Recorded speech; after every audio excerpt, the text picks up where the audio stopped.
The Arizona sun beat down on Route 10 like a hammer on an anvil. Evelyn Hartley stood at her kitchen window watching dust devils dance across the empty lot next door. 83 years old, and the desert still surprised her with its moods. Some days it whispered, today it screamed.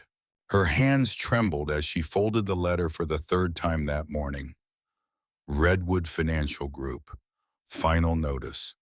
The words blurred together, black ink on white paper, a death sentence written in corporate language. $47,000. She'd borrowed $15,000 2 winters ago when the furnace died.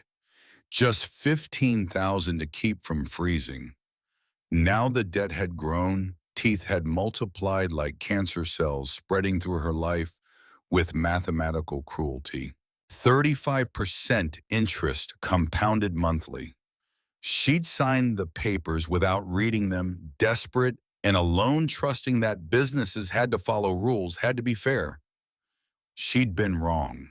Evelyn set the letter on the counter and picked up the framed photograph beside it. Thomas Hartley smiled back at her, forever young, forever 42. 43 years since the accident at the steel mill. 43 years of sleeping alone, of raising Marcus by herself, of carrying secrets that weighed more than grief. The doorbell rang. Evelyn's heart kicked against her ribs.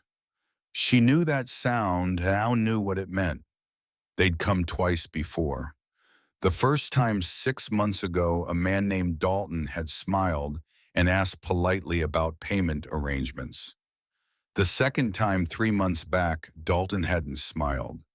He'd grabbed her wrist, twisted until something cracked, told her accidents happened to old ladies who didn't pay their debts. She'd told the emergency room doctor she'd fallen. What else could she say? Who would believe that a legitimate business sent men to break the bones of elderly women? The doorbell rang again, longer this time, insistent. Evelyn walked to the door on legs that felt like water. Through the peephole, she saw them. 2 men, Dalton massive and cold-eyed, and another man she didn't recognize. Younger, harder, with the kind of face that had forgotten how to smile years ago. She didn't open the door. Mrs. Hartley. Dalton's voice came through the wood, pleasant and terrible. We need to talk about your payment. Open the door. I don't have any money, Evelyn said. Her voice sounded thin-old. I've been trying to explain that. My Social Security barely covers food and utilities. I can't. You can't or you won't. The second man's voice was flat, emotionless. Because from where we're standing, you live in a nice house. You got a car in the driveway. You got options, Mrs. Hartley. You're just not exploring them. I've tried to pay. Every month I send what I can. What you can isn't enough. Dalton's shadow blocked the peephole. Mr. Kane is losing patience. You understand what that means? Evelyn understood. She'd heard the rumors whispered over coffee at the senior center, shared in hushed tones at church. Dorothy Foster found hanging in her garage. Lawrence Henderson, carbon monoxide poisoning. Margaret Briggs fell down the stairs. All of them owed money to Redwood Financial. All of them died owing. I need more time, Evelyn said. Something slammed against the door. Evelyn jumped back, her heart rabbiting in her chest. You don't got more time, the second man said. You got until Friday. $47,000 or we start taking payment other ways. You understand. Evelyn didn't answer, couldn't answer.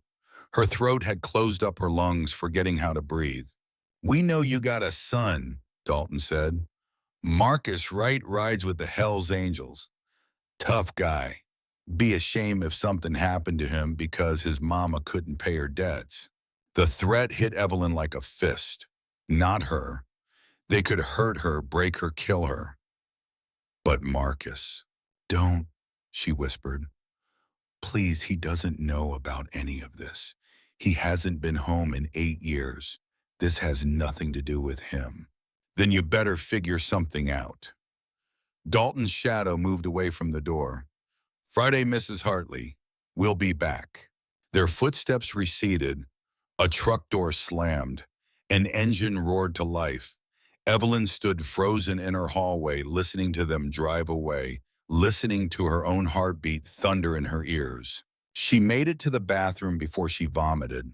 Afterwards, she sat on the cold tile floor back against the wall and let herself cry. Not for long. She'd learned years ago that tears didn't change anything, didn't fix anything, didn't bring back the dead or pay off the living. But she allowed herself 5 minutes of weakness, 5 minutes of being exactly what those men thought she was, a helpless old woman with no options and no hope. Then she stood up, washed her face, and made a decision. She wasn't helpless. She'd survived Thomas's death, survived raising a son alone through poverty and grief, survived 43 years of unanswered questions and buried rage. She'd survived by being careful, by being quiet, by not making waves. But careful and quiet had brought her here to this moment, to men threatening her son's life over blood money and compound interest. Evelyn walked to her bedroom and pulled a shoebox from the top shelf of her closet. Inside were letters, newspaper clippings, photographs, the secret history of Thomas Hartley's death, the accident that wasn't an accident, the investigation that never happened, the supervisor named Frank Cortez who'd smiled at Thomas's funeral like he'd gotten away with something, because he had. Evelyn had known for 43 years that her husband was murdered. She'd kept silent because Frank Cortez had made it very clear what would happen if she didn't. Your boy's got his whole life ahead of him, Mrs. Hartley. Be ashamed if something happened to him. The same threat recycled across decades, used by different men for different reasons, but always, always effective. She'd protected Marcus by staying quiet. She'd protected Marcus by letting his father's killers walk free. She'd protected Marcus by teaching him to run, to ride away, to find family anywhere but here. Now Cortez was dead, had been for 5 years. But his legacy lived on in men like Dalton, in companies like Redwood Financial, in a system designed to crush people like her and call it business. Evelyn had made one mistake 8 years ago when she drove Marcus away. She'd chosen fear over truth. She'd chosen silence over justice. She'd chosen survival over living. She wouldn't make that mistake again. She pulled out her phone, an old flip model that Marcus had insisted she get, and scrolled through her contacts until she found the number she'd saved but never called. Dorothy Foster. They'd met at church 2 years ago, had become friends over shared coffee and quiet conversations. Dorothy had confided about her own debts to Redwood, about the threats, about the fear that never quite went away. They talked about going to the police together, about finding a lawyer, about doing something. Then Dorothy had died. Suicide, the sheriff said. Case closed. Evelyn hadn't believed it then. She didn't believe it now. She dialed. The number rang 4 times before going to voicemail.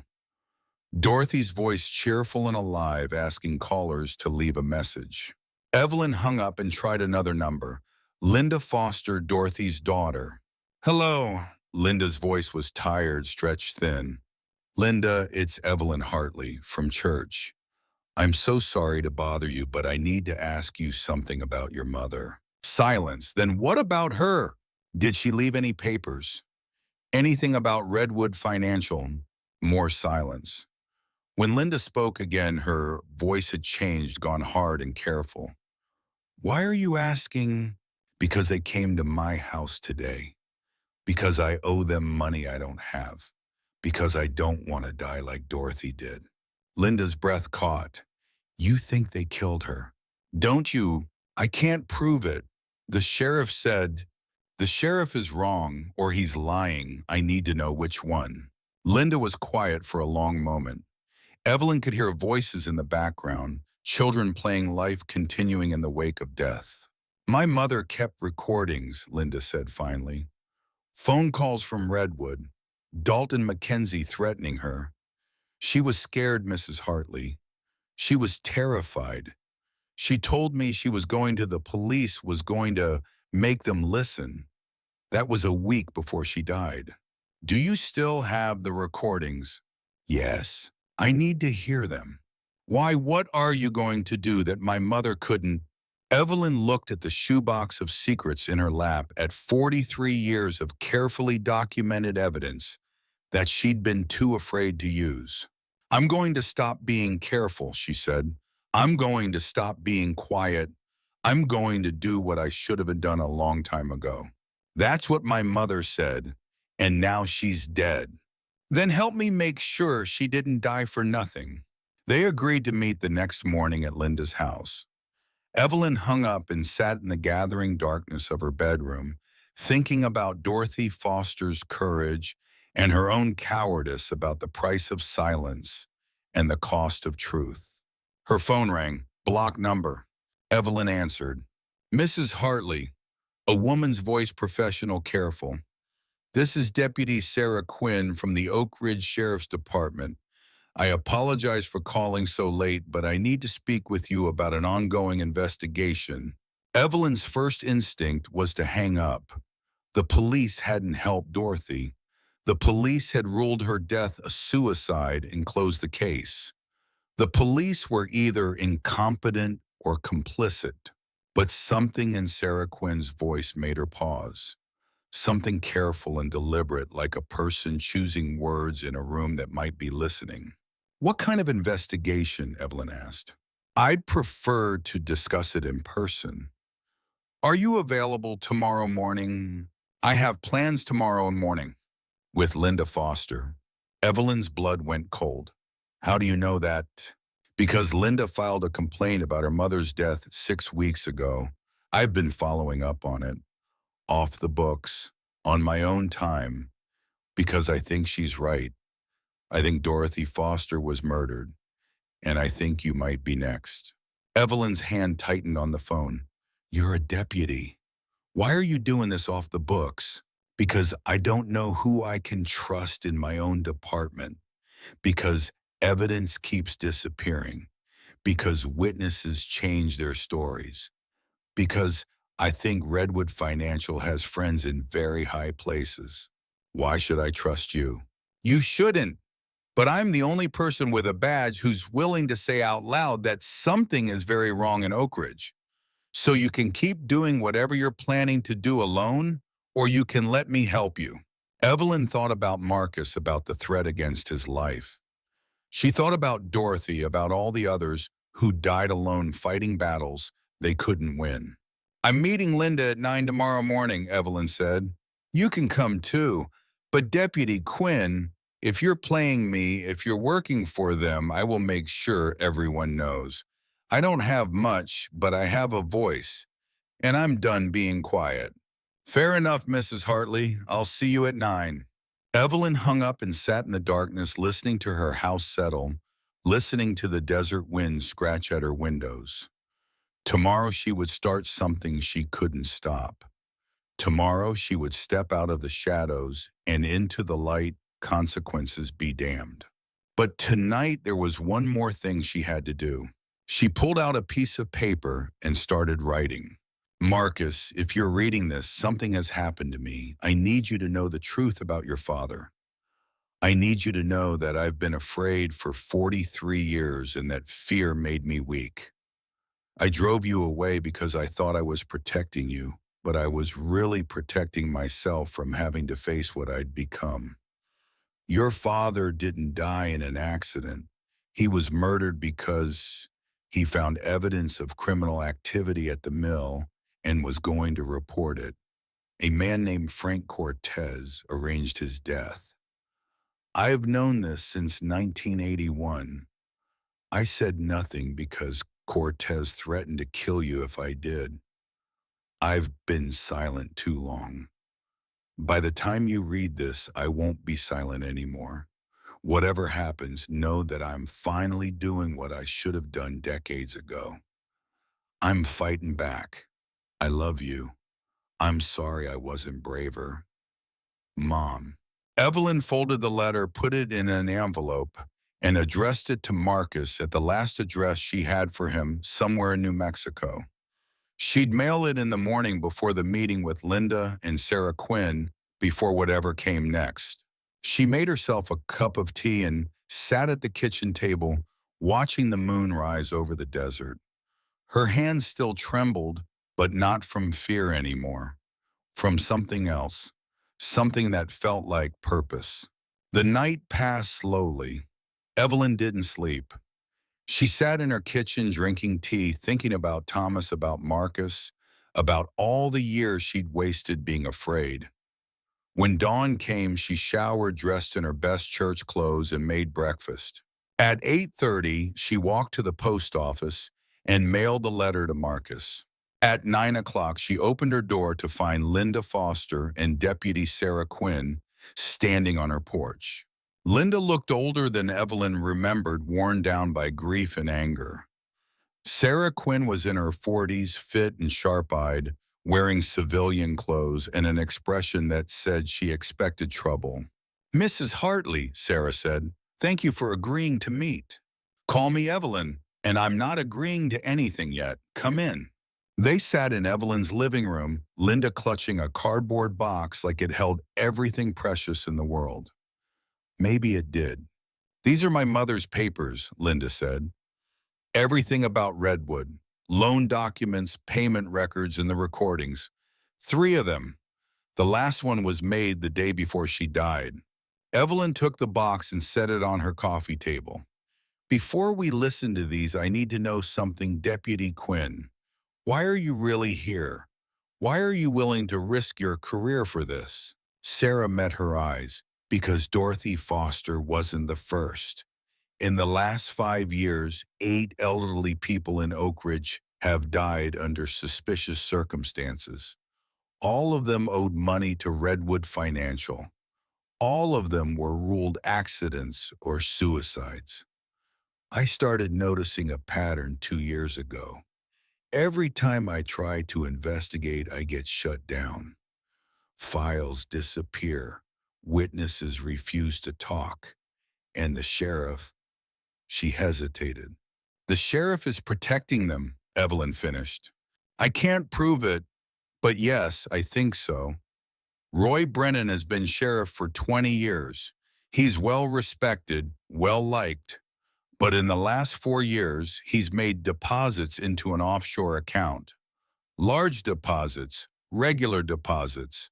I've been documenting it, but I can't do anything with that information without proof of where the money's coming from." Evelyn pulled out her own box of papers. "What if I told you Redwood Financial has connections to a murder that happened 43 years ago?" Sarah leaned forward. "I'd ask you to prove it. My husband, Thomas Hartley, died at the steel mill in 1981. It was ruled an accident, but Thomas had discovered safety violations, embezzlement payoffs. He was going to report it to OSHA. The supervisor who arranged his death was named Frank Cortez. Cortez retired in 1995 and became a consultant for Redwood Financial in 2010. Sarah's expression sharpened. "You have proof of this?" "I have Thomas's notes. I have photographs of documents he copied from the mill office. I have a recording he made of Cortez admitting to the safety violations. Thomas was careful. He knew he was in danger. He just didn't know how much danger or how soon it would come." "Why didn't you come forward before?" "Because Cortez threatened my son. Because I was afraid. Because I thought silence would keep Marcus safe. I was wrong about a lot of things." Linda spoke up, her voice quiet. "My mother was afraid too, but she recorded everything. She thought if something happened to her, these recordings would prove it wasn't suicide." Sarah took the box from Linda and pulled out 3 cassette tapes, each labeled in shaky handwriting. Evelyn found her old tape player, the one Thomas had given her in 1979, still working after all these years. Sarah inserted the first tape and pressed play. Dorothy Foster's voice filled the room, elderly, and frightened but determined. This is Dorothy Foster. It's October 3rd, 2023. I'm recording this because I need someone to know what's happening if something happens to me. The men from Redwood Financial came again today. The big one, Dalton McKenzie, and another man I don't know. They said I needed to pay $5,000 by the end of the week, or there would be consequences. I told them I didn't have it. Dalton grabbed my arm, twisted it, said accidents happen to old ladies who don't pay their debts. Said I could fall down the stairs or forget to turn off the gas on my stove. He was threatening me. I don't know what to do. I tried calling the police, but Sheriff Brennan said he couldn't help without proof. What more proof do they need? I'm so scared. The tape ended. Linda was crying silently. Sarah's face had gone hard. The second tape was similar. More threats, more fear. Dorothy's voice growing weaker, more resigned. The third tape was dated January 14th, 2024. Dorothy's voice was different now, hollow. This will be my last recording. They've won. I can't fight anymore. They're going to take my house, everything my husband and I built. Everything I was going to leave to Linda and the grandchildren. It's all gone. I won't let them have the satisfaction of watching me lose everything. I won't let them see me humiliated. I'm going to end this on my own terms. But if anyone finds this, know that I didn't want to die. I just didn't know how to keep living. The tape ended. The three women sat in silence. Outside, a dog barked. A car drove past. The world continued indifferent to the weight of what they just heard. That's not a suicide note, Evelyn said finally. That's a murder confession. They murdered her spirit first, then her body. I've been saying that for months, Linda said bitterly. No one listens. The sheriff closed the case. The coroner ruled it suicide. My mother's death doesn't matter because she was old and alone and in debt. Sarah stood up and walked to the window, her back to them. When she spoke, her voice was tight with controlled fury.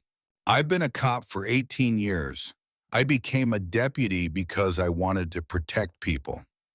I wanted to make sure that the vulnerable, the forgotten, the ones no one else was looking out for, I wanted to make sure they mattered.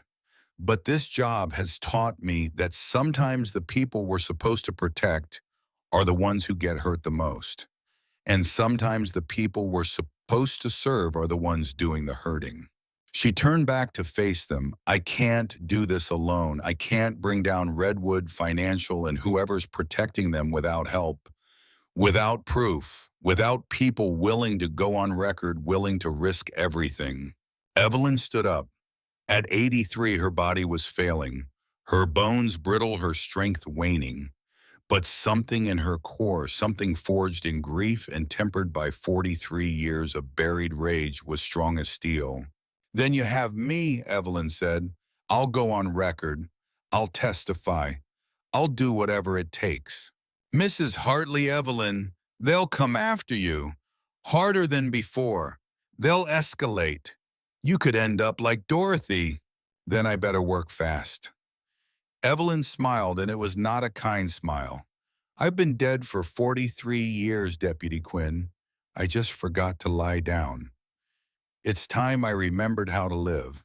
Linda stood up too. My mother's recordings aren't enough. They're evidence of harassment, Sarah said. Maybe extortion, but we need more. We need to prove that Redwood Financial is a criminal enterprise.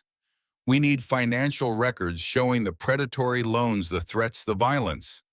We need to connect the dots between Redwood, the sheriff, and all the deaths. We need someone on the inside or someone willing to wear a wire. Evelyn looked at the two younger women.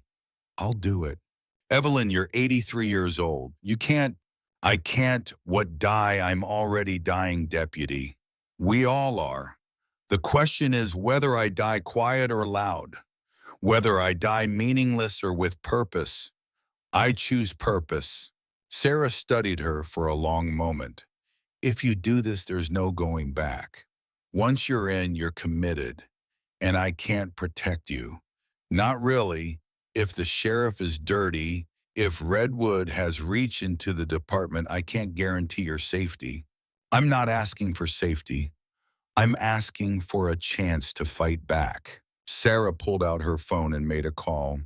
Judge Brooks, it's Sarah Quinn. I need to meet with you today if possible. It's urgent. A pause.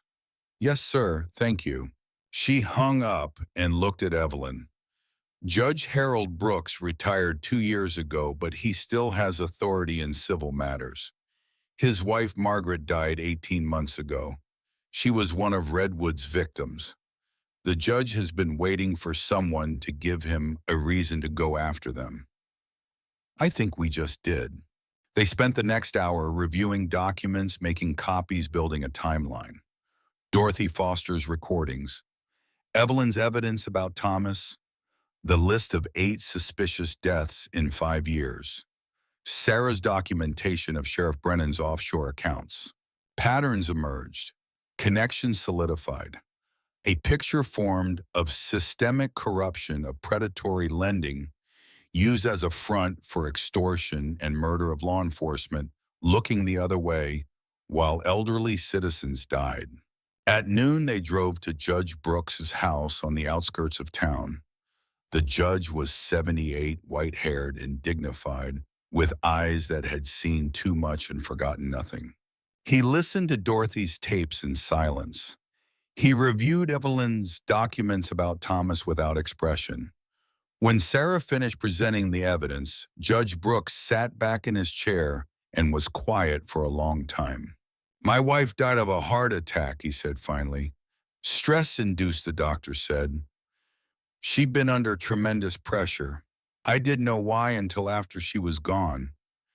Didn't know about the debt, about the threats, about the fear she'd been living with for 2 years. She hid it from me because she was ashamed, because she thought it was her fault for borrowing money we didn't have. His voice cracked. $50,000 from a $10,000 loan. She paid them $30,000 over 2 years, and the debt just kept growing. She died believing she'd failed me, believing she'd ruined us. And I couldn't tell her it didn't matter, that I would have paid anything, done anything, if she'd just told me. Evelyn reached across the table and took his hand. 2 old people, 2 widows in different ways, united by loss and rage. Help us, Evelyn said.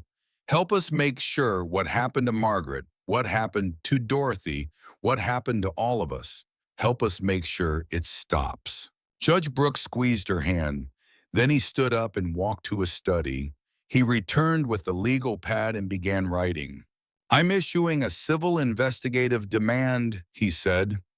It will compel Redwood Financial to produce all business records, client files, and communications for the past 5 years.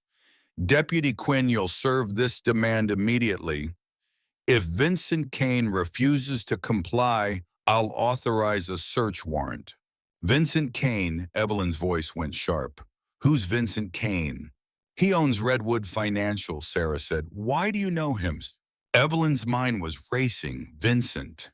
In Thomas's recording, Frank Cortez had mentioned someone named Vincent, a younger man, ambitious, willing to do what needed to be done. Could it be the same person? I need to hear Thomas's recording again, Evelyn said. I need to check something. They returned to Evelyn's house. She pulled out the tape Thomas had made in 1981, the one he'd hidden in the garage, the one Evelyn had found after his death and buried like a body. She played it, Frank Cortez's voice arrogant and careless, explaining the embezzlement scheme, the payoffs, the safety violations. And then near the end, Vincent's been handling the mill accounts.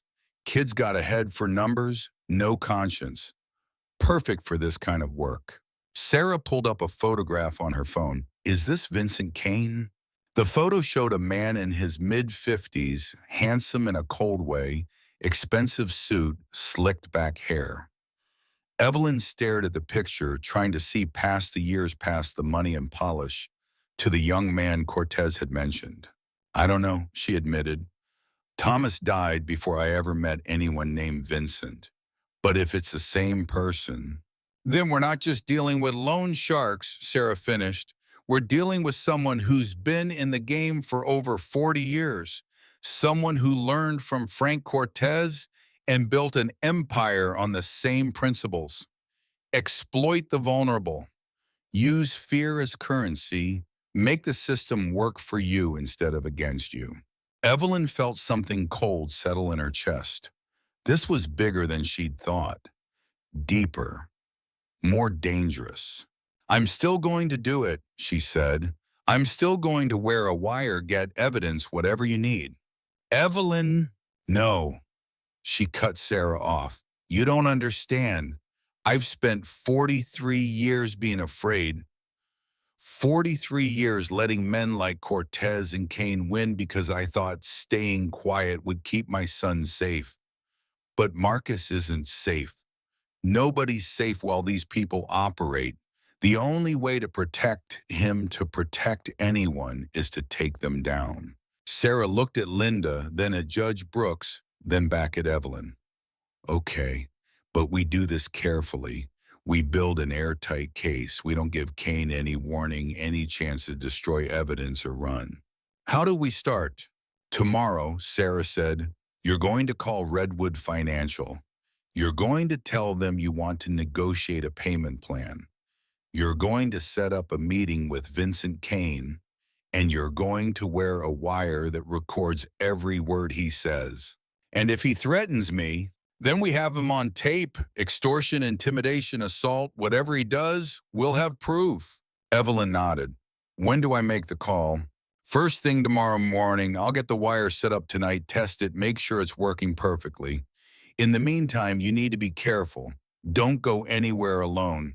Don't answer the door unless you know who it is. Dalton McKenzie and his friends can't know we're onto them. They made plans, discussed contingencies, prepared for everything they could imagine. When Sarah and Linda finally left, the sun was setting over the desert, painting the sky in shades of blood and fire.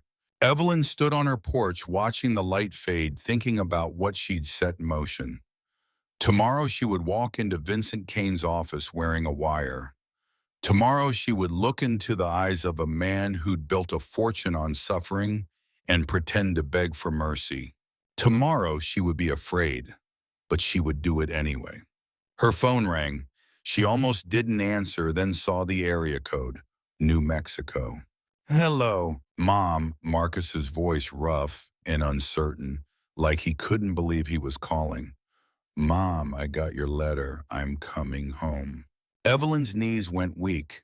She sat down hard on the porch steps. Marcus, no, you can't. It's not safe. I'm already on my bike.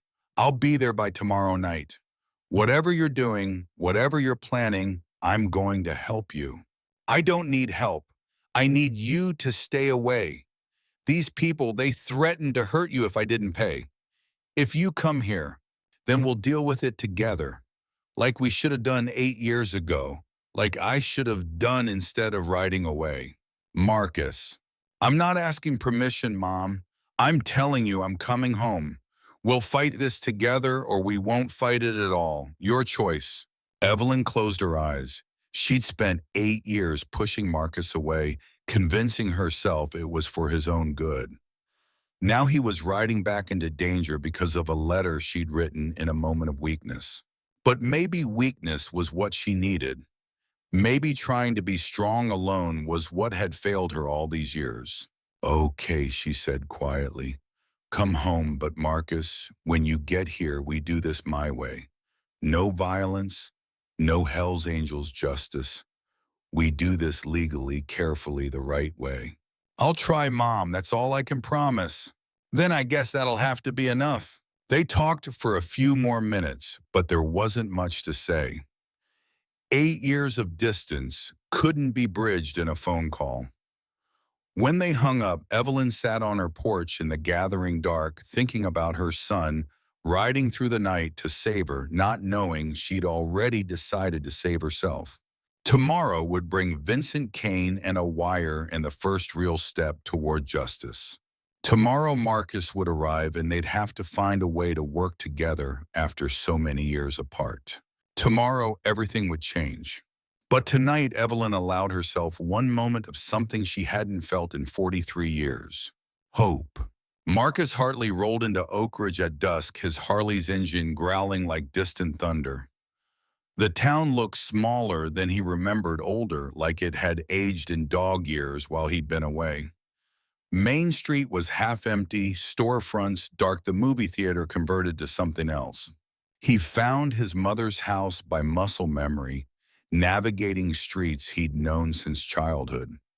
When he pulled into the driveway, Evelyn was waiting on the porch, 83 years old and somehow smaller than he remembered, but the steel in her spine was still there, visible in the way she stood, the way she looked at him without flinching. Marcus killed the engine and sat on his bike for a moment, not sure how to bridge 8 years with a greeting. Evelyn solved the problem by walking down the steps and pulling him into a hug. "You came," she said against his shoulder. "You asked." They separated and Marcus got his first good look at her in years. She'd aged, yes, but there was something else. Something in her eyes that hadn't been there before. Determination, purpose, maybe even anger. "You look different," he said. "I am different." She led him inside. "I stopped being afraid." Over coffee at the kitchen table, Evelyn told him everything. The loan, the threats, Dorothy Foster's death, the recordings, the evidence about Thomas. She told him about Sarah Quinn and Judge Brooks. She told him about the plan to wire her up and meet with Vincent Kane. Marcus listened without interrupting, his coffee going cold in his hands. When she finished, he was quiet for a long time. "You can't do this," he said finally. "I'm doing it tomorrow morning." "Mom, these people kill. You said it yourself. 8 people dead in 5 years. You think they won't kill you too?" "I think they'll try. That's why I need you to promise me something. Promise me you'll let the law handle this. Promise me you won't go after them yourself." Marcus stood up and walked to the window, looking out at the street where he'd learned to ride a bike, where his father had taught him to change oil, where his childhood had ended the day they told him Thomas was dead. "I can't promise that." "Then you need to leave, because I'm doing this with or without you, and I can't have you making it worse by going after Kane with fists and fury. That's not who I need right now." Marcus turned to look at her. "Then who do you need?" "I need my son, not the Hell's Angel, not the fighter, just Marcus Hartley, who used to sit at this table and do his homework and dream about being someone who mattered. I need him to believe that his mother can do something brave without him having to save her." The words hit harder than any punch Marcus had ever taken. "I don't know how to be that person anymore," he admitted. "Then learn, starting now." They sat in silence for a while.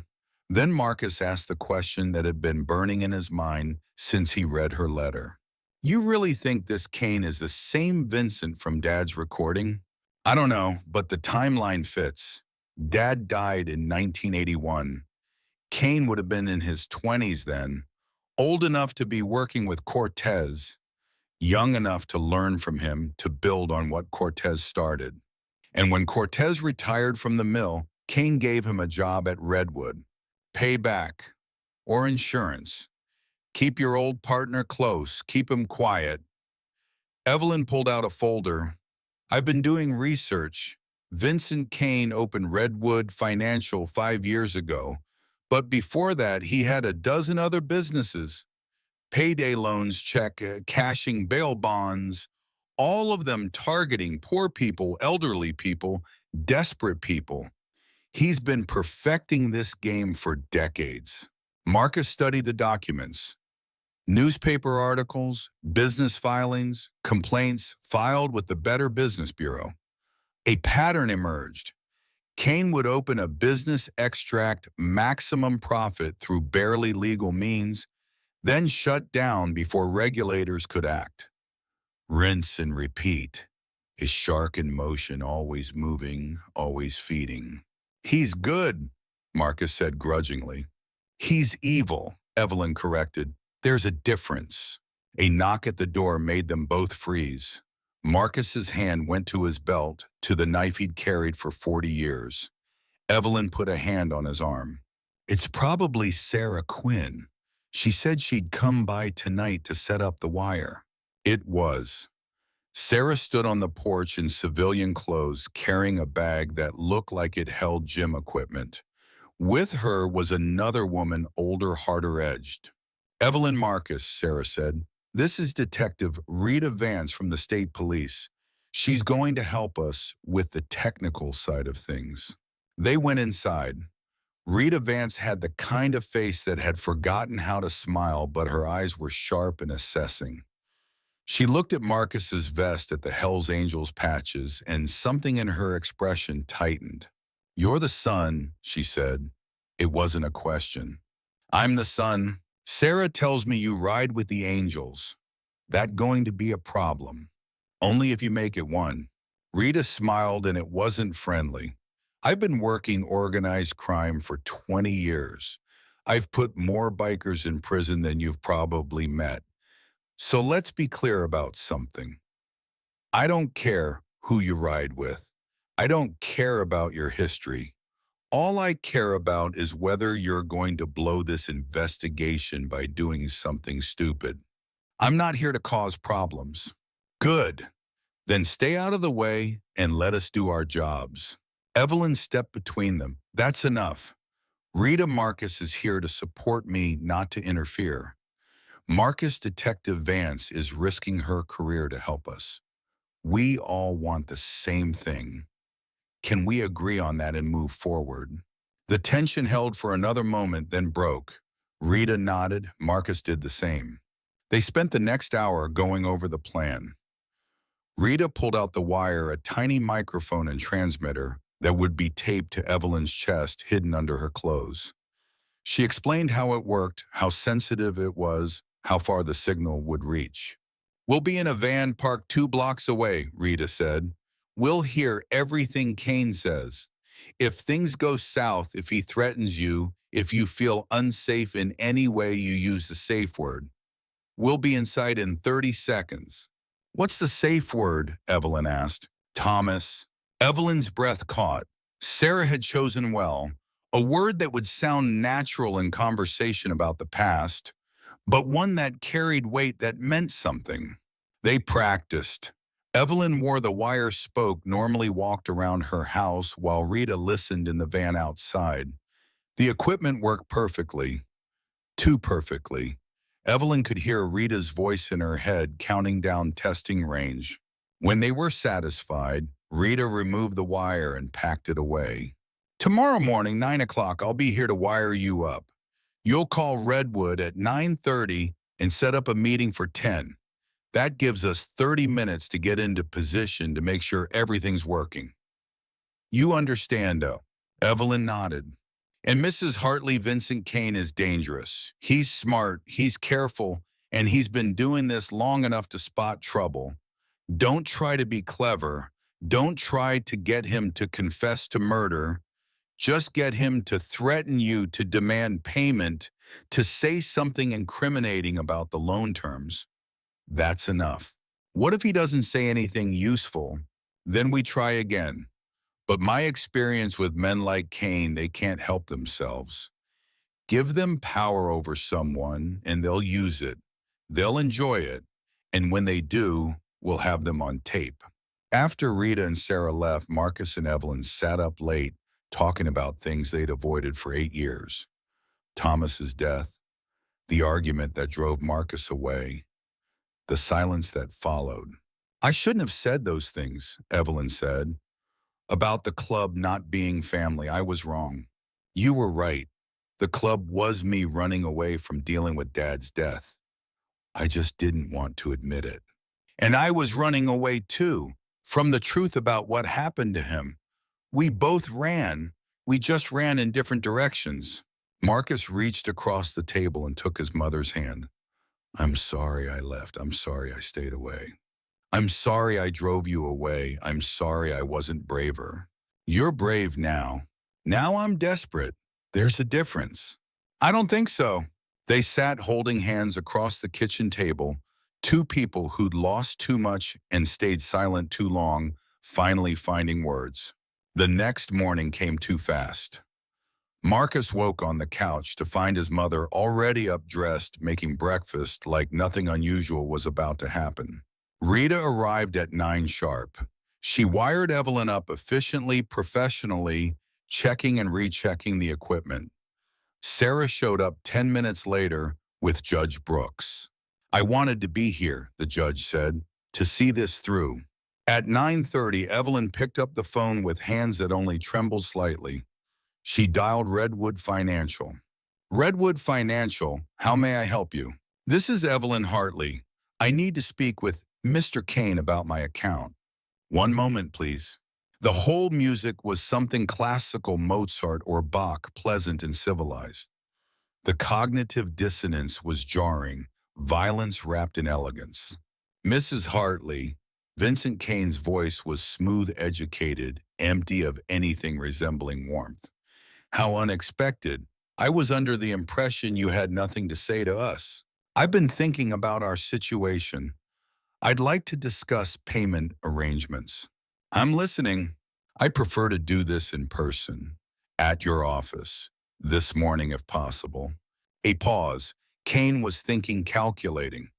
That can be arranged, 10 o'clock, and I'll be there. Evelyn hung up. Her hands were shaking now, adrenaline and fear mixing in her bloodstream. You don't have to do this, Marcus said for the 10th time. Yes, I do. Rita did a final check of the wire. Everything was working. Sarah and Rita would be in the van listening and recording. Marcus and Judge Brooks would wait at the house. If anything went wrong, if the safe word was spoken, Marcus was to call 911 and then stay put. No heroics. He'd agreed he was lying. Evelyn drove herself to Redwood Financial in her old sedan. Marcus waited exactly 30 seconds after she left, then climbed on his Harley and followed at a distance. He parked 2 blocks away where he could see the building's entrance. Sarah's voice came through the earpiece she'd given him, small and tinny. Marcus, what are you doing? You're supposed to be at the house. I'm back up. If something happens, I'm close. If you interfere, I won't. But I'm not sitting home while my mother walks into a building full of people who've killed 8 times and gotten away with it. Sarah swore but didn't argue further. Through the earpiece, Marcus heard his mother enter Redwood Financial, heard the receptionist greet her, heard footsteps on stairs, then Vincent Kane's voice. Mrs. Hartley, please come up to my office. Marcus sat on his bike listening to his mother climb stairs, walk down a hallway, enter her room. Every sound was clear, immediate. He could hear her breathing, slightly elevated. Could hear Kane's pleasant, professional tone. Please sit. Can I offer you water, coffee? No, thank you. Well then, you mentioned payment arrangements. Yes, I want to settle my debt, but I don't have $47,000. I was hoping we could negotiate something more manageable. Mrs. Hartley, I appreciate your honesty. Unfortunately, the debt is what it is. $47,000 with interest accruing daily. If you can't pay the full amount, I'm not sure what there is to negotiate. I could pay $500 a month, maybe more if I... $500 a month, Kane laughed, not unkindly. At that rate, you'd be paying for the rest of your life and still owe more than you started with. The math simply doesn't work. Then what do you suggest? I suggest you explore other options. You have a house. It's worth what, $200,000, sell it. Pay me what you owe. Live somewhere less expensive. This is my home. My husband and I bought it 43 years ago. I raised my son here. I'm not selling. Then I'm afraid we have a problem. Kane's voice had changed, gone cooler. You understand that Redwood Financial is a business, not a charity. We have obligations. When people don't pay, there are consequences. What kind of consequences? The legal kind primarily. Lawsuits, liens, wage garnishment. Though at your age, with only Social Security, wage garnishment isn't really applicable, is it? Your men came to my house. They threatened me. One of them broke my wrist. I don't know what you're talking about. Kane's voice was flat, careful. Redwood Financial employs collection agents who sometimes visit clients to discuss payment options. If one of them behaved inappropriately, I certainly want to know about it. Did you file a police report? You know I didn't. Then I'm afraid it's your word against theirs. And Mrs. Hartley, I have to be honest. You're an elderly woman with a history of falling. The hospital has records of multiple visits. If you're claiming assault, well, that's a serious accusation, one that would require proof. Marcus's hands tightened on the handlebars. Kane was good, turning her own injuries against her, laying groundwork for deniability. I know about Dorothy Foster, Evelyn said. Silence, long enough that Marcus thought the wire had failed. Then Kane spoke and his voice had changed again. Gone cold. Who? Dorothy Foster. She owed you money. She died 4 months ago, ruled a suicide. I knew Dorothy. Lovely woman. Tragic what happened. But I don't see what that has to do with your situation. She was murdered, and you know it. Mrs. Hartley, I'm going to stop you right there. You're making very serious accusations. Accusations that sound a lot like defamation. I would strongly suggest you be very careful about what you say next. I have recordings. Dorothy made tapes of your men threatening her. Dalton McKenzie telling her accidents happen to old ladies who don't pay. Another silence. When Kane spoke again, his voice was ice. You're wearing a wire. Marcus was off his bike and running before he consciously decided to move. Marcus, no, Sarah's voice in his ear. Stand down, we're moving in. But Marcus was already at the building entrance, was pushing through the door, was taking stairs 2 at a time. Behind him, he could hear sirens, could hear Sarah and Rita shouting commands into radios, but all he cared about was reaching his mother before Kane did something permanent. He hit the 2nd floor and saw a man Dalton McKenzie had to be 6'5" and built like he ate smaller men for breakfast, standing outside an office door. Dalton saw Marcus and moved to intercept. They collided like freight trains. Marcus was 63, but he'd been fighting since he was 15. He knew how to use momentum, knew where to strike, knew that big men had big blind spots. He drove his knee into Dalton's solar plexus, followed with an elbow to the jaw, and when Dalton staggered back, Marcus shouldered past him and through the office door. Vincent Kane stood behind his desk, perfectly calm, perfectly composed. Evelyn sat in a chair in front of him, wire visible now, ripped from her chest. Blood on her blouse where the tape had torn skin. Marcus Hartley, I presume, Kane said. Your timing is impeccable. Step away from her, or what you'll assault me in my own office in front of witnesses. Kane gestured to a camera in the corner.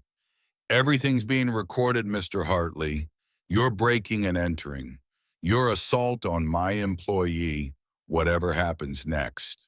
Good. Then it'll record me beating you to death if you don't step away from my mother? Kane smiled. Such passion, such misplaced loyalty. Your mother came here wearing a wire trying to entrap me, and you think I'm the criminals. Police flooded into the room.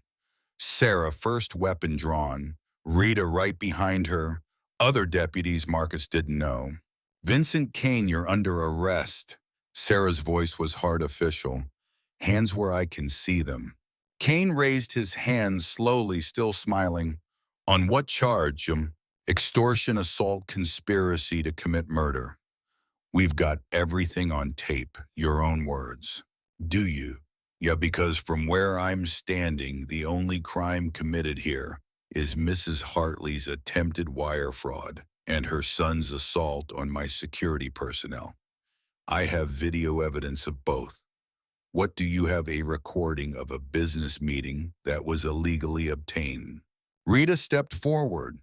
We have a civil investigative demand from Judge Brooks. We have legal authority to be here. The demand was for financial records, not for my client meetings, and certainly not for unauthorized recording of private conversations. They'd underestimated him. Kane had been ready, had known or suspected, had turned the trap around on them. But then Evelyn spoke. Her voice was quiet but clear. Thomas, the safe word, but not for them, for someone else. A man stepped out of Kane's private bathroom, older, late 70s, wearing an expensive suit. He looked at Kane with something like disappointment. That's enough, Vincent. Kane's smile faltered. Mr. Castellano, I didn't realize you were here. Obviously, the old man's voice carried weight authority.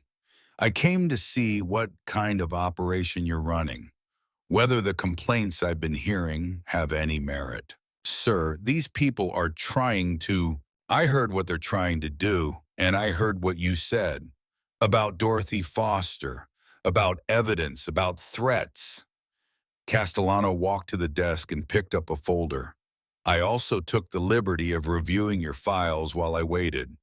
Interesting reading. 23 active cases, all targeting elderly clients. Average loan amount 12,000. Average debt owed 46,000. Average time to default 18 months. Kane's face had gone white. It's a system, Castellano continued. A very efficient system. Lend to people who can't pay. Use terms that guarantee failure. Then collect through intimidation and violence. And when intimidation fails, accidents happen. Mr. Castellano, I can explain. No, you can't. The old man's voice went cold. I warned you when I invested in Redwood. I said keep it legal. Keep it clean. Make money, but don't make bodies. You agreed. You shook my hand and looked me in the eye and promised me you'd run this business properly. I have everything I've done is within the law. Dorothy Foster is dead. Lawrence Henderson is dead. Margaret Brooks is dead. 8 people in 5 years, Vincent. 8 people who all owed you money, who all died under suspicious circumstances. You think I'm stupid. You think I didn't do my homework before coming here. Castellano turned to Sarah. Detective Quinn, take him. Take all of it. The files, the computers, everything. My lawyers will cooperate fully with your investigations. Kane lunged for his desk, probably going for a gun or a panic button. Marcus was closer. He caught Kane's wrist, twisted, heard something crack. Kane went down with a scream. Rita was on him in seconds, cuffing him, reading him his rights. Dalton tried to run, but got tackled by 3 deputies in the hallway. In the chaos, Marcus went to his mother. Evelyn was pale, shaking blood on her blouse and fire in her eyes. Are you okay? Marcus asked. I got him. Did you hear he admitted knowing about Dorothy, about the system? We got him. Yeah, Mom, we got him. Sarah approached, holstering her weapon. Mrs. Hartley, we need to get you to a hospital. Get you checked out. I'm fine. You're bleeding. It's a scratch. I want to see them arrested. I want to watch them take Vincent Kane out of here in handcuffs. And she did. They all did. Kane, Dalton, 3 other Redwood employees who'd been in the building. All arrested, all read their rights, all led away, while evidence boxes were loaded into vans. Castellano approached Evelyn. Mrs. Hartley, I want you to know that I had no knowledge of Vincent's methods. If I had known, you would have what stopped him or just been more careful about covering your tracks. The old man's expression didn't change. I would have ended our business relationship immediately. I have many investments, many interests. I can't monitor them all personally. That's why I hire people like Vincent, people I'm supposed to be able to trust. And now Redwood Financial will be shut down, all debts forgiven, all clients contacted and informed they owe nothing. I'll take the financial loss as payment for my poor judgment in partners. That's not enough. No, it's not. Which is why I'm also setting up a victims fund. Everyone who was harmed by Redwood will receive compensation. It won't bring back the dead, but it might help the living. Evelyn studied him. Why are you doing this? Because I'm old Mrs. Hartley. Old enough to know that money means nothing if you can't sleep at night. And because my granddaughter is about your age, if someone did to her what Vincent did to you, I'd want someone to make it right. He handed her a business card. My lawyers will contact you. If there's anything you need, anything at all, you call that number. Then he walked away, an old man carrying the weight of other people's sins. Sarah came over with a blanket. Evelyn, please, let us take you to the hospital. I will. But first I need to know about Sheriff Brennan. Is he being arrested too? Sarah's expression hardened. State police picked him up an hour ago. He was trying to flee. Had a bag packed cash and fake ID. We got him. Good. Evelyn swayed slightly. Marcus caught her. Okay, she said. Now I'll go to the hospital. They took her in an ambulance. Marcus followed on his bike, Sarah and Rita behind him in the van. The whole convoy rolling through Oak Ridge like a parade of justice. At the hospital, doctors cleaned Evelyn's wounds minor, just as she had said, and wanted to keep her overnight for observation. She refused.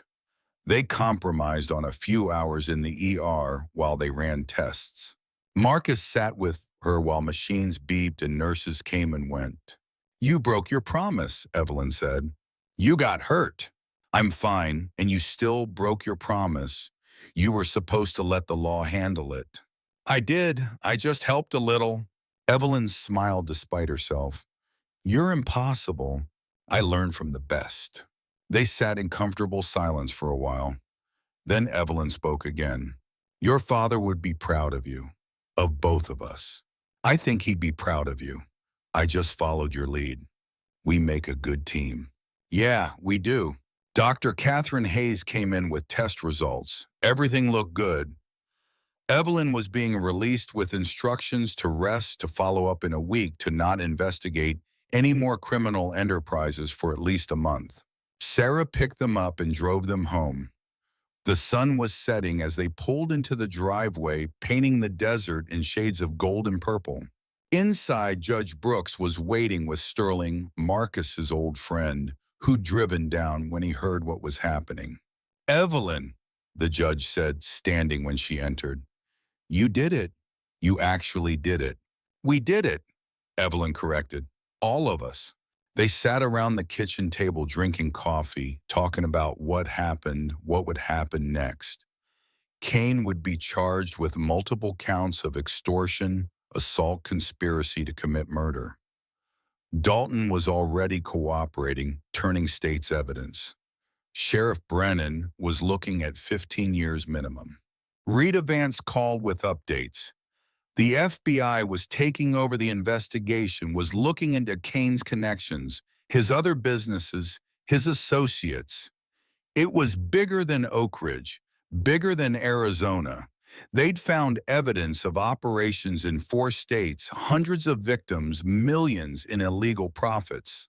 You started something, Mrs. Hartley, Rita said. Something important. When she hung up, Evelyn felt it. The weight lifting. 43 years of carrying Thomas's death, 8 years of carrying Marcus's absence, 2 years of carrying debt and fear and shame. All of it lifting, dissipating, leaving her lighter than she'd felt since 1981. What happens now? Marcus asked. Now, Evelyn smiled. Now we figure out how to be a family again. I'd like that. Me too. Judge Brooks raised his coffee cup. To justice, late but not denied. They drank to that, to justice, to family, to second chances and late-blooming courage. Outside, the desert night settled in cool and clear and full of stars. The trial of Vincent Kane began on a Tuesday in October, 4 months after his arrest. The federal courthouse in Phoenix was packed with reporters, victims' families, and curiosity seekers. Evelyn Hartley sat in the front row, Marcus on one side, Judge Brooks on the other. Kane wore an expensive suit and an expression of wounded innocence. His lawyers, three of them all from prestigious firms, had spent months trying to get the case dismissed, trying to suppress evidence, trying to delay. They'd failed at all of it. The prosecution's case was overwhelming. Financial records showing the predatory loans, recordings of threats, testimony from Dalton McKenzie, who'd turned state's evidence in exchange for a reduced sentence. And most damning of all, the recording from Evelyn's wire where Kane had all but admitted knowing about Dorothy Foster's death. But there was more. After Kane's arrest, other victims had come forward. 23 in Oak Ridge became 40 across Arizona.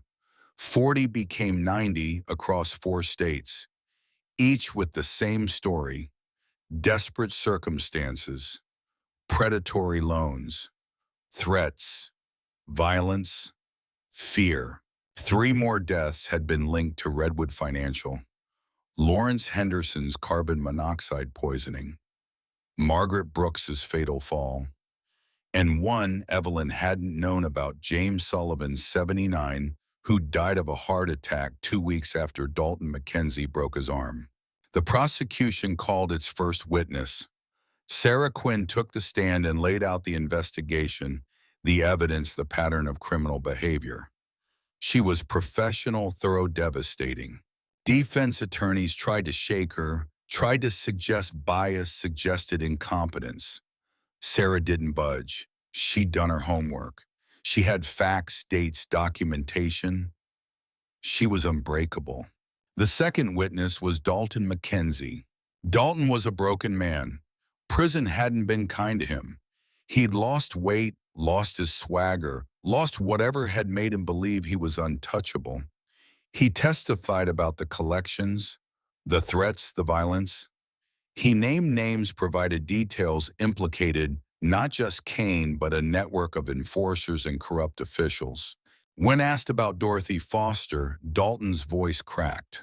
Mr. Kane told me to make it look like suicide, said Dorothy was going to the police, was going to cause problems, said it needed to be handled.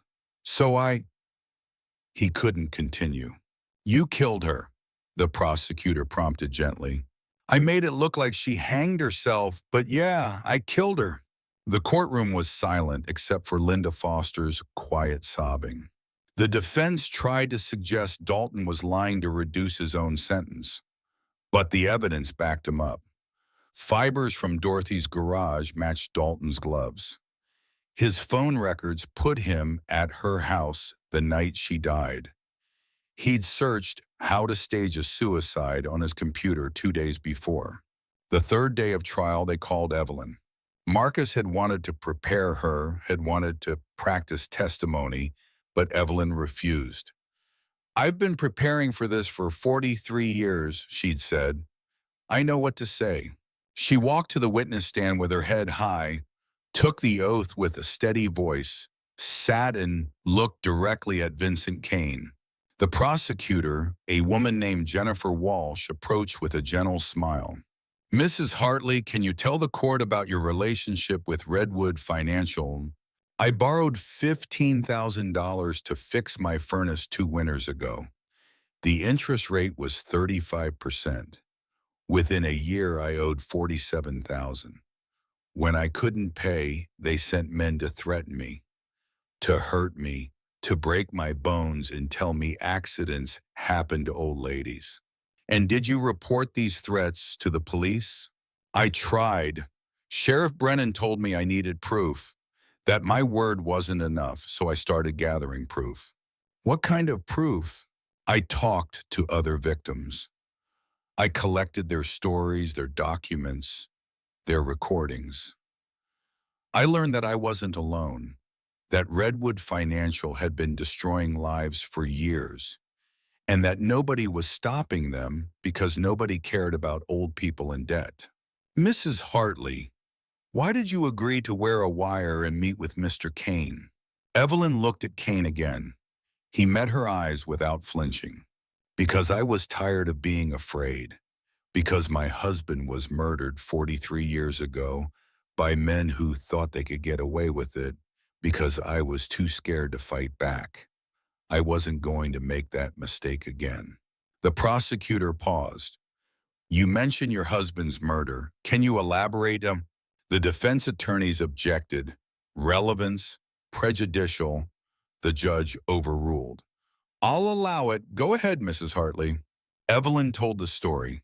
Thomas working at the mill, discovering safety violations and embezzlement, planning to report it to OSHA, the accident that killed him, Frank Cortez's involvement. And what does this have to do with Vincent Kane? Walsh asked. Frank Cortez worked for Vincent Kane at Redwood Financial. My husband recorded a conversation in 1981 where Cortez mentioned someone named Vincent helping with the mill accounts, someone young, ambitious, with no conscience. I believe that was Vincent Kane. I believe he's been running criminal enterprises for over 40 years. The defense objected vigorously. Speculation, no foundation. The judge sustained this, time told the jury to disregard. But the seed was planted. The jury had heard it.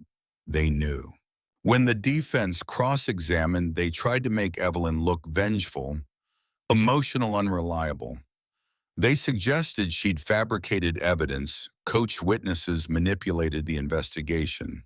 Evelyn sat through it calmly. When they finished, she had one thing to say. I'm 83 years old. I've lived through a husband's death, 8 years without my son, 2 years of fear and violence from your client.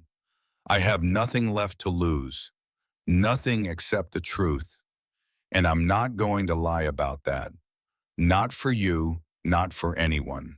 The courtroom erupted in applause. The judge banged his gavel, called for order, but even he looked moved. The trial continued for 2 weeks. Witness after witness, victim after victim, each telling the same story with different details. Desperation, predatory loans, threats, violence, loss. Kane's defense was that he was just a businessman, that he offered loans to people no one else would help, that if his collection agents got overzealous, that wasn't his fault, that he had no knowledge of any violence or threats. Nobody believed him. The jury deliberated for 4 hours. They came back with guilty verdicts on all counts: extortion, racketeering, conspiracy to commit murder, witness tampering, money laundering. Kane showed no emotion as the verdicts were read, but something in his eyes changed. The confidence, the arrogance, the certainty that he'd win all of it gone, replaced by the knowledge that he'd lost, that a woman he'd thought was weak and helpless had brought down his empire. Sentencing came 2 months later. Judge Brooks recused himself, too personally involved.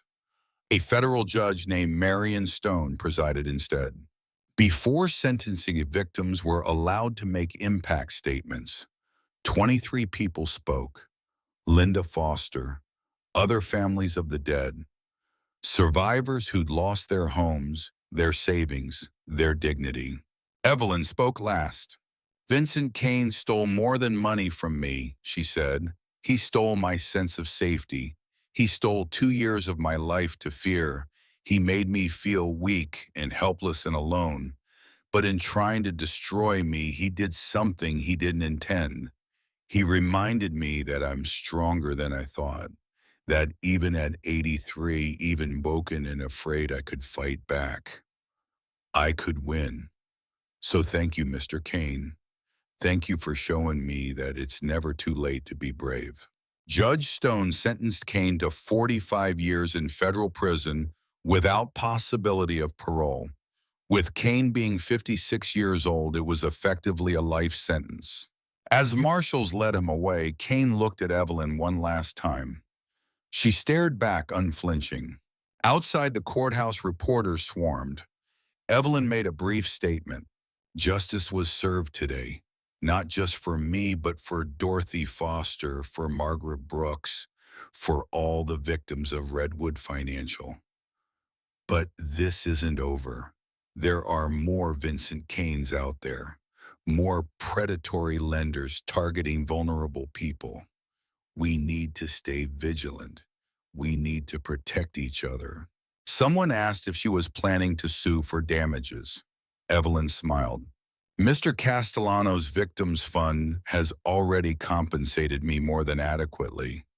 I'm using that money to start a foundation, the Thomas Hartley Memorial Fund for Elder Financial Protection. We'll provide free legal help to seniors dealing with predatory lending. We'll educate people about their rights. We'll make sure what happened to me doesn't happen to anyone else. More questions, but Marcus stepped in, guided his mother away. They'd rented a hotel room in Phoenix for the night. Tomorrow they'd drive back to Oak Ridge, back to normal life. Except life wasn't normal anymore. Couldn't be. In the months since Kane's arrest, Oak Ridge had changed. Sheriff Brennan's corruption had led to a complete overhaul of the department.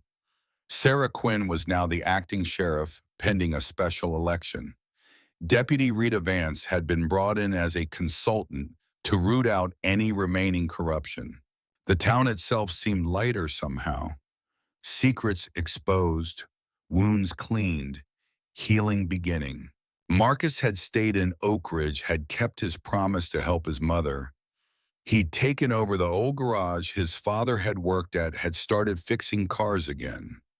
The Hells Angels understood. Some bridges you had to rebuild, some debts you had to pay. Sterling visited often helped with the garage, kept Marcus connected to the life he'd left behind. But Marcus found he didn't miss it as much as he'd thought he would.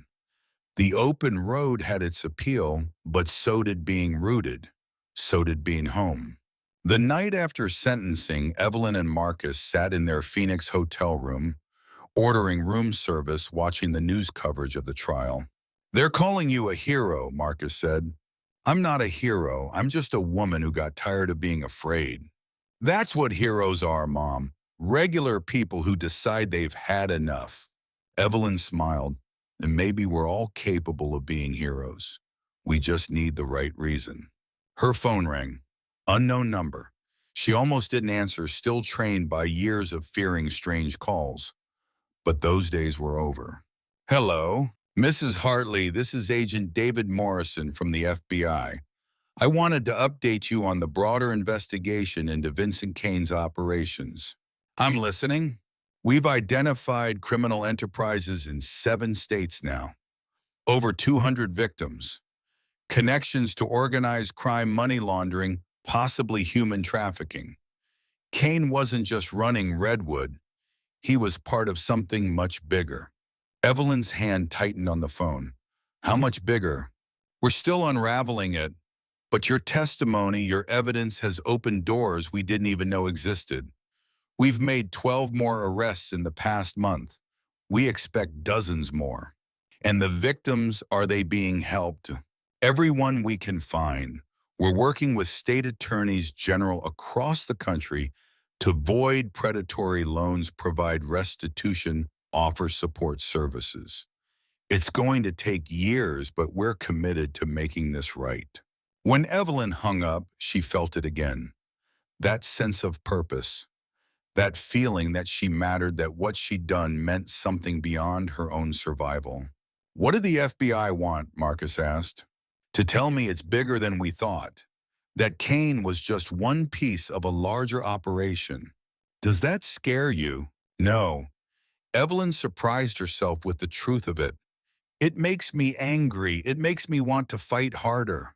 "Mom, you've done enough. Let the FBI handle it now." "I will. But that doesn't mean I stop. The foundation, the education programs helping other victims, that's how I fight now. Not with wires and testimony, but with action, with making sure the system changes so this can't happen again. Marcus looked at his mother and saw someone he'd never quite seen before. Not the woman who'd raised him, not the victim who'd been beaten and threatened, but someone new. Someone forged in fire and emerging stronger. "You really have changed," he said. "We both have." They flew home the next day. Oak Ridge looked the same but felt different. Or maybe Evelyn felt different, and that changed how she saw everything else. Judge Brooks was waiting at her house when they arrived. "Evelyn, Marcus, welcome home." "Harold, what brings you by?" "I wanted to talk to you about the foundation. I'd like to help. I have legal expertise, connections, resources, and I have time. Too much time since Margaret died. I need something to give me purpose. I'd be honored to have your help." They spent the evening planning. The foundation would need a board staff funding beyond what Castellano had provided. It would need offices, outreach programs, partnerships with legal aid societies, and senior centers. It was overwhelming. It was perfect. Over the next 6 months, the Thomas Hartley Memorial Fund for Elder Financial Protection became real.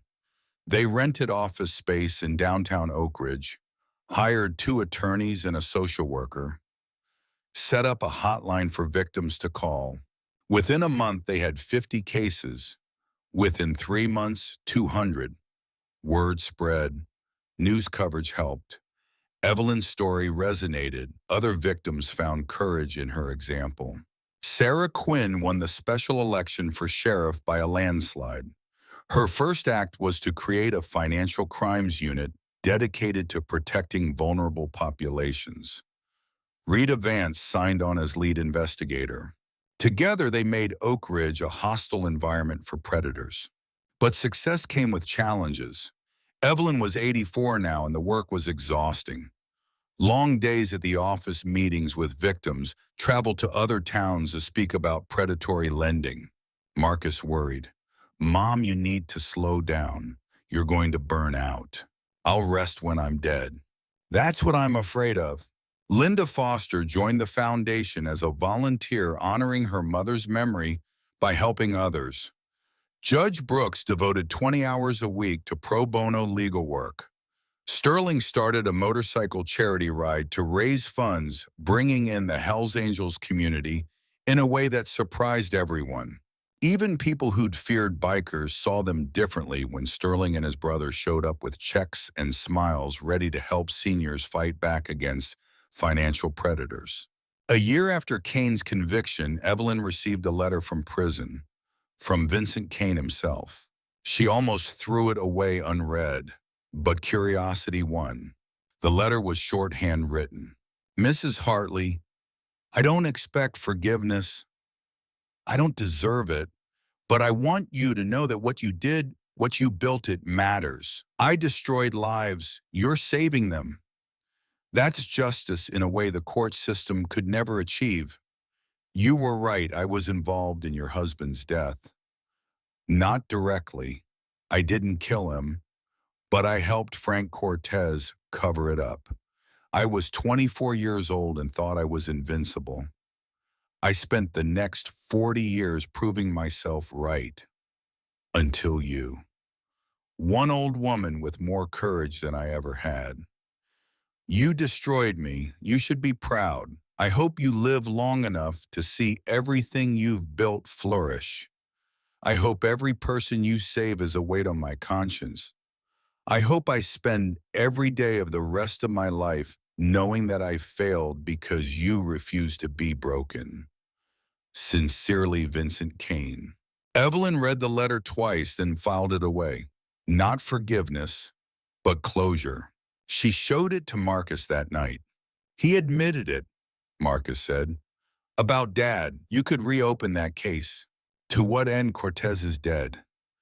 Kane is in prison for life. Thomas isn't coming back." Evelyn folded the letter carefully. "Some battles aren't worth fighting. Some ghosts need to rest." Are you at peace with it? I'm at peace with who I've become. That's enough. The foundation grew. By year 2, they'd helped over 1,000 victims, recovered millions in fraudulent debt, put 3 more predatory lenders out of business, influenced state legislation in Arizona and 2 neighboring states. Evelyn was invited to speak at conferences, to testify before legislative committees, to appear on news programs. She became a voice for the voiceless, an advocate for the forgotten. At 85, she was more vital than she'd been at 75. But age caught up eventually. A bad fall in winter left her with a broken hip. Surgery, recovery, physical therapy. Marcus took leave from the garage to care for her. During those months of recovery, they talked, really talked, about Thomas, about the wasted years, about regrets and reconciliation. I'm proud of you, Evelyn said one afternoon as Marcus helped her with exercises. Not for coming back, for staying. Where else would I be? On the road, with your brothers, living the life you chose. I chose this life too. Turns out I can choose more than once. Evelyn gripped his hand. Your father would be so proud of both of us. I think he is. By spring, Evelyn was walking again. Slowly with a cane, but walking. She returned to the foundation, part-time, training others to take over the daily operations. You're stepping back, Judge Brooks asked, concerned. I'm stepping aside. There's a difference. I'll always be involved. But the foundation needs to exist beyond me. It needs to be bigger than one woman's revenge story. It was never revenge. Wasn't it at least a little? Brooks smiled. Maybe, but it became something more. On the second anniversary of Kane's conviction, the foundation held a gala. Fundraiser and celebration combined. 200 people attended. Victims Evelyn had helped. Donors, supporters, press. Sarah Quinn gave a speech about how the foundation had changed. Oak Ridge had made it safer, had given hope to people who thought they had none. Linda Foster spoke about her mother, about how Dorothy's death had sparked a movement. Judge Brooks talked about Margaret, about turning grief into action. Then Evelyn took the stage. 86 years old, walking carefully with her cane, but standing straight and strong.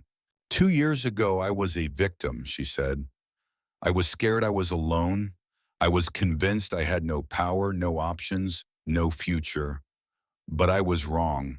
I had something more powerful than money or connections or youth.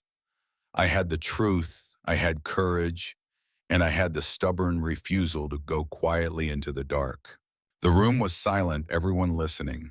We started this foundation to help people like me, people who thought they were helpless, people who'd been told their problems didn't matter, that they were too old, too poor, too insignificant to deserve justice. But here's what we've learned: there's no such thing as insignificant. Every voice matters. Every story counts. Every person deserves dignity and respect and the chance to fight back. Applause, but Evelyn held up a hand. We've helped 1,000 people in 2 years. That's 1,000 lives changed, 1,000 families saved, 1,000 victories over predators who thought they could win because their victims were weak. But we're not weak. We're survivors. We're fighters. And we're not going anywhere. The applause was deafening. That night after the gala, Evelyn and Marcus sat on her porch watching the stars emerge over the desert. You did good, Mom. We did good. What's next, Em? Next, Evelyn laughed. Next, I'm going to sit here and enjoy my garden and not plan to change the world for at least a week. A whole week, maybe 5 days.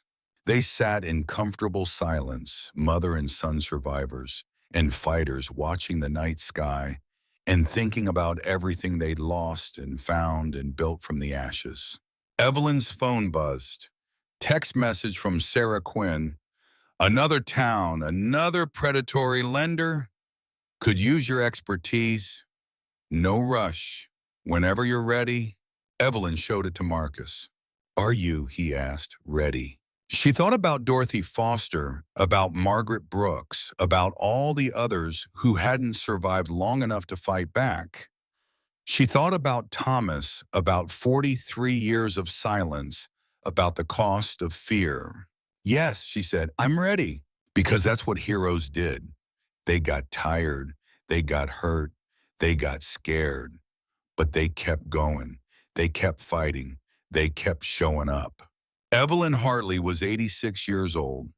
She'd been beaten, threatened, widowed, estranged from her son, driven to the edge of despair. But she'd survived, more than survived. She'd fought back. She'd won. And she'd built something that would outlast her, that would protect people long after she was gone. It was enough, more than enough. It was everything. She texted Sarah back, count me in, tell me when and where. Then she set her phone aside and looked at her son, at her garden, at the stars. You know what the best part is, she said. What's that? I'm not afraid anymore. Not of dying, not of failing, not of anything. I spent 43 years afraid. Now I'm free. Whatever time I have left, I'm going to use it well. Marcus took her hand, I have no doubt. They sat together as the desert night deepened, as the stars multiplied, as the world turned and time passed and life continued in all its messy, beautiful, complicated glory. Evelyn Hartley had started as a victim, had become a survivor, had transformed into a fighter. And in the end, she became something more important than any of those things. She became free. And that she thought as sleep began to claim her there on the porch with her son beside her and the stars above her and the weight of fear finally gone, that was worth everything.